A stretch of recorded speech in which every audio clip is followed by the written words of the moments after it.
Hey everybody, welcome back to another episode of A Gardener's Journey Homestead. I am Barbara. I'm in Tennessee, Zone 7A, and thank you so much for stopping by my channel. Today is going to be a fun day because we have all the things. And to be honest, I'm really sitting here thinking, where do I start? Because I have so much to do.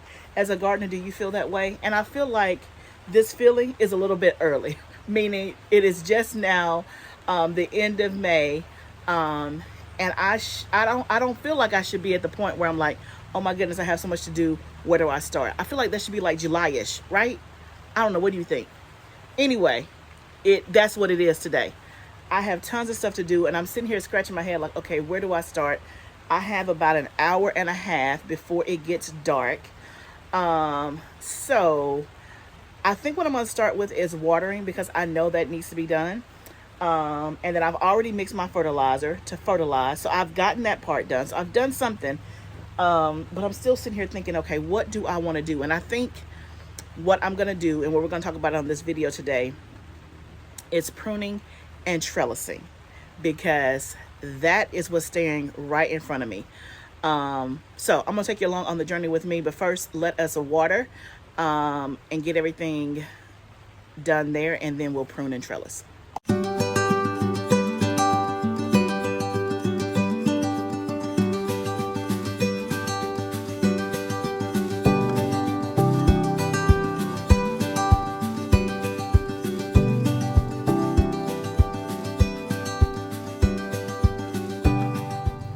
So let's talk about why it's important to prune and trellis and what you need to prune and trellis.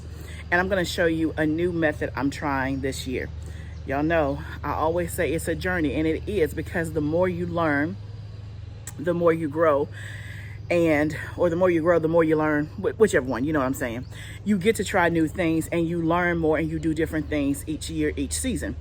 So I've told you before that on the first part of my gardening journey, the first year or so, I didn't prune, I didn't trellis. I did not have good results. And I'm in a climate, and I've heard some people say, well, I don't prune and it works out great. Do what is best for you. But I know for me personally, when I have pruned and trellised, I've had better results. I'm in a very hot, humid climate in Tennessee. And so it's really important for me, I think, to prune and to trellis my tomatoes. And so I'm trying a new method this year. And like I said, I've seen the difference between when I didn't prune and trellis versus when I did. I saw a major, major, major difference. So we're in the tunnel now. I'm going to show you some that I have already pruned like last week. And I'll go back through and clean it up. But then others that I have not pruned, and you can see the difference, right? And even for me, it just looks better pruned, and it's easier to manage, especially when you're talking about indeterminate tomatoes. So again, I didn't even know the difference if there was an indeterminate, determinate, you know, whatever name you want to call it, tomato. But so if you're new to gardening, if you're new to me, if you're new to the tomato world, let me just do a quick explanation of indeterminate versus determinate tomatoes. So one, in most varieties that I grow are indeterminate tomatoes. And so if you just think about what the word means, indeterminate, it can grow. It does not have a determined limit, versus a determinate tomato grows to a determined height. It produces one time. So one time it's determined, that's it, and it's done, right? Versus an indeterminate tomato, it keeps growing, it keeps producing. It can get up to 8 feet tall easily, outside or in a high tunnel. So it does not have a defined height. It does not have a defined one-time harvest, right? And so most varieties are indeterminate, right? The only determinate variety that I grow is Roma. That's the only one that I know of that I grow that's determinate. So if you just Google a list of determinate tomatoes, that list I think is much shorter than indeterminate. Okay, so if you just want to, if you want to fact check me, or just, you know, for your own knowledge, Google determinate tomatoes, get that list, because the other list is going to be way long, right? And one of the things when it comes to trellising, I've tried many different methods. So I'm going to show you today, I've started off with the sticks. I'm going to show you that today. I have that in my tunnel. And then like the, I shouldn't say sticks, the stakes and the clips. I have bought tomato cages. I've bought tomato tents. And I'll tell you, tomato cages don't work, especially if you're doing indeterminate tomatoes. Tomato cages are for determinate tomatoes. Why? Because they have a determined height. They bush out and only get to 4 or 5 feet tall, maybe. And so the tomato cages can work perfectly for those because they're contained. An indeterminate tomato is not going to fit in a tomato cage, right? It's going to quickly grow out of it and it's going to be all over the place. I didn't know that. So if you're new, count that as your free tip, right? So I've tried the tomato cages, didn't work. I've tried all the things, right? Last year, what worked really well for me in the outside garden was cattle panels, right? And I think we're going to do that again this year, I think, in the outside, because we haven't done those yet. So we're really behind on the trellising and the pruning, which is why we're going to get started on it today. And then in the tunnel last year, I used tomato stakes and clips. It worked okay. It did not work great. So this year I am doing string trellising in my tunnel, and I'm going to show you that. We already have some up, so I'm going to show you that. We have not finished, but you'll get a chance to see what it looks like. And to me, I love the way it looks. It's neat, and you know what? The proof is in the pudding. Let me just turn the camera around and show you. Hopefully you can see, because the string is a light colored, it may be hard to see, but let me just step over here. This is the string right here. So what we used was jute twine. See if I can get a little closer. You can see the string there. We use jute twine, and we have it from hanging from, if you can see it up there, a piece of 3/4 inch conduit pipe. Let me turn you around and show you a piece on the ground. You can see that pipe on the ground, the white one or the gray one. That's what it looks like. It's 3/4 inch round electrical conduit pipe. And all we did was we laid it on top of the beams in the hot tunnel. So let me see if I can, you can see that piece there. I can't reach it obviously, but you can see my husband just laid it there, and we did the string and then did it at the bottom. Let me see if I can get closer.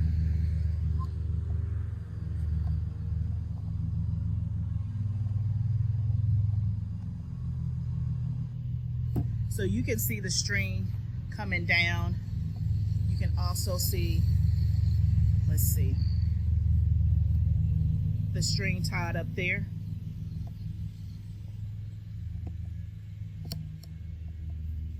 You see it coming from the top, and then it just comes all the way down, and we have it secured at the base with a landscape staple, and then we're clipping the tomatoes up the string as we go. So let me do this. So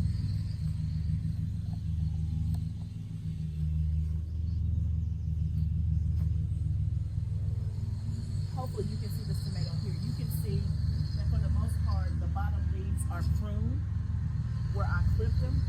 And so each week we're just taking this main stem. It hasn't been done in a week, so I can see how much it's grown. I'm just clipping it with a compostable clip there. And then each week I'll just prune and clip all the way up the string. So the tomato will grow up the string, and it'll just be clipped up all the way through. Now, the part that you're seeing, I did last week. We did not film it, and so I will try, when we do the rest, I will try to get it on film so you can see it in real life action. And so you can see that that tomato plant is semi-falling over because it's been a week, and so I need to go back in and clip it up where it's grown and clip it to the string, and it should go straight up, right? So I wanted to try this method, one, because it looks neat, and a couple of other YouTubers that I follow have said this method works really, really well. And then the fact, what I like about it is that it's less expensive over time than buying cattle panels, right? Now, obviously, when you buy the cattle panels, you can reuse them, but buying those cattle panels, especially right now, they're really, really expensive. We got a roll of jute twine. We bought the conduit from Home Depot, and that beam, like, my husband didn't even have to secure it. It's just laying on top of the beams, and it'll be there. So next year, all I got to do is buy more jute twine if I'm out of it. That's it. That's my cost. And at the end of the season, Oh, and buy compostable clips. Let me show you the clips, which I'm pretty sure I've showed you these before, but this is what they look like. These are compostable clips. This bag right here are the ones that I had from last year. I probably need to order some more because I see half my bag is gone. But I tried to save as many from last year as possible, which saved in terms of, reusing the cost. But basically at the end of the season, we can just take this jute twine down. The jute twine is compostable. We have the clips. We can save them or we can compost them. I'll just save them to use them the next time. And that's it. The beam can stay up there or we can take it down. And when it's time to string trellis again, we just do the string and we're done. Versus trying to do the cattle panel, the T-post, and all of that. So we're going to try it and see. But the first thing I want to show you, the next thing I want to show you is tomatoes, what they look like when they're not pruned. This may be what your tomatoes look like. Okay, so you can see this tomato plant being pruned. And so when I say prune, all I'm doing is I took off the bottom leaves. So here is all clear. I clipped the bottom leaves so that way all of the space is open. My son is down here cutting the grass while I'm making this video, so I apologize. We need the grass cut and I need to make this video, so we're going to do both. We're going to coexist together. But basically what I was saying is that you can see the open part of me pruning. It opens up the bottom part. That's important for two reasons. One, when you're watering, you don't want your water to splash up on your leaves, especially if you're hand watering and you don't have drip, right? We're going to put drip in here, so very soon it'll be in here, hopefully in the next week or two. But right now I'm hand watering. And so if all of those leaves are on the bottom and they haven't been pruned, then those leaves get wet. You have the higher chance of disease and pest pressure. Versus if you prune it off, you have better airflow. Better airflow means less pests, less disease. So that's one thing. And then as you're pruning, it just makes it way more manageable, right? So as I go through and prune, I'm going to take off the lower bottom leaves of all of these tomato plants that have not been pruned. I'm going to show you one and show you what it looks like. And then I'm going to prune off any suckers, all right? So let me get my pruners. I'll be right back. Okay, you see this tomato plant? You see that it does not look as neat as the other ones. Now, I have a stick, or I keep calling it a stick, a tomato stake in this one. Again, that's just because we are overdue on trellising, and this is just a Matilla until my husband can come down here and help me finish stringing up, because it works better with two people. So ignore the tomato stake, that's going to go away, but you can see at the bottom how it's all cluttered. So let me try to get in the frame and show you.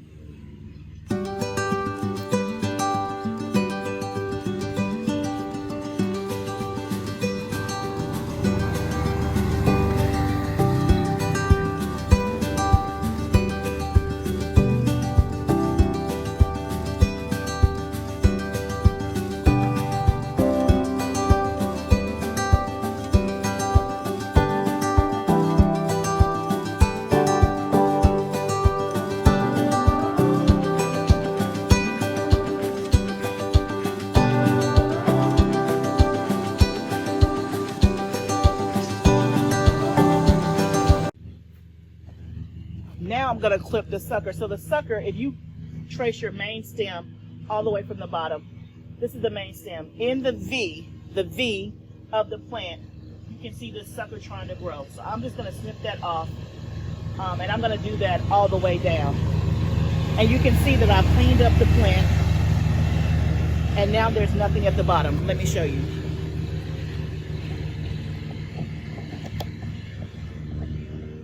You can see there how the plant is cleaned up at the bottom, and it's completely free so that it can have airflow.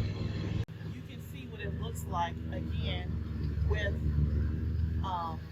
non-prune. You can see that back row is non-prune, it's not trellis, it's fallen over. So the first thing I'm going to do is go through and prune all the leaves. I'm just going to time lapse some of this because it's going to be hard for me to do it and talk to you at the same time, and then I'll come back and we'll talk about what we did.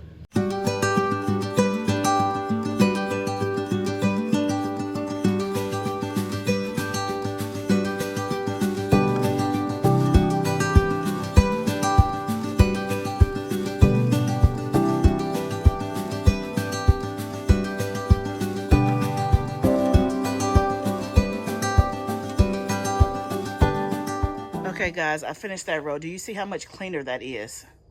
You can see at the bottom of every tomato plant. I am about 75% done. I still have 25% more to do. But first, y'all, I have a question. Why did I grow so many tomato plants? Y'all, this pruning is necessary, but the fact that I'm only 75% done and I'm just in the tunnel and I only have 2 rows of tomatoes in here and I got a 100-foot row out there, why did I grow so many tomatoes? Y'all, gardening is hard work. There is a reward, but there is work. My back hurts. I'm hungry. Y'all, I'm done. When you see this video, I will have been out of town for a whole week and I'm just getting back, and I was across 2 time zones. So jet lag is a real thing. Tiredness is a real thing. The day I'm shooting this video, we got back at 4 a.m. in the morning. It is now evening and I'm starting to feel it wear on me. I got, I don't know, 5 or 6 hours of sleep, but it's different going to bed at 4 o'clock in the morning versus going to bed at 10 o'clock at night. So this is not like me. I really just want to finish the row, and I think I will finish the row, but I'm going to finish this video in case I don't finish the row because I still need to fertilize, and I've already put my fertilizer stuff in there. So I'm going to put my backpack sprayer on and fertilize and call it a day and night because I can tell my energy is low. I had a smoothie before I came out here, but now I need some like real food. So I'm gonna try to finish this row. Y'all say a prayer for a sister, okay? I don't know why I did so many tomatoes. I know why. Because I'm trying to preserve and I'm trying to grow my own food and I'm trying to sell. Selling is the byproduct if I have stuff left, but the reason why I'm doing it is so that I can make tomato sauce and ketchup and barbecue sauce and all the things. So sometimes you just have to remind yourself, girl, why did you do this? But you do what you can while you can. But you can see that that row is much, much, much cleaner. I will be taking you guys along all gardening season as I prune. The part that I didn't show you was the string trellis, and we'll have to do that on another video in terms of how it actually gets done. And then I'll actually show me clipping the tomato plant up the string once a week. So you'll see all of that content. But today, if you live in a hot climate like mine, or even if you don't, but especially if you live in a climate like mine, if you've never tried pruning your tomatoes and you have a lot of disease and pest pressure and your yield, then try pruning. Now, I have heard that when you prune, you get less tomatoes, but they're bigger. And versus when you don't prune, you get more tomatoes, but they're smaller. I can't say that I know that for a fact. I've heard that from other people, and I've read that. You guys let me know if that's the case. I know that the first year when I didn't prune or trellis, my harvest was very, very minimal. I had a lot of pest pressure, damage, the whole 9 yards. The second year, I pruned with the tomato stakes some. It was kind of iffy. And it was my harvest was iffy. Last year, I used the the cattle panel in the outside tunnel. It worked great. I had a plentiful harvest. Inside, I used the tomato stakes. I did not have as much luck or much success in the tunnel as I did out there. So in the tunnel, that's why I'm going to try the string trellising. I have also tried some greenhouse varieties. You guys know that I'm growing some hybrids that are specifically for the greenhouse. So we're going to see if we have better luck in the tunnel with our tomatoes. It was okay, but it was not nearly as good as it was outside last year. So definitely pruning and trellising is what I'm going to be doing. If you want to try it, if you've been rocking along without pruning and trellising and you're okay with your harvest, do you know, keep on going. But hopefully this video helped. Remember, this is all a journey. So on a journey, sometimes we make mistakes. Sometimes we learn new things. We try new things that we love. We try things that we don't like. And then we go back to the old way. It's all a part of the journey. Whatever we do, let's grow together. I'll see you next time, friend.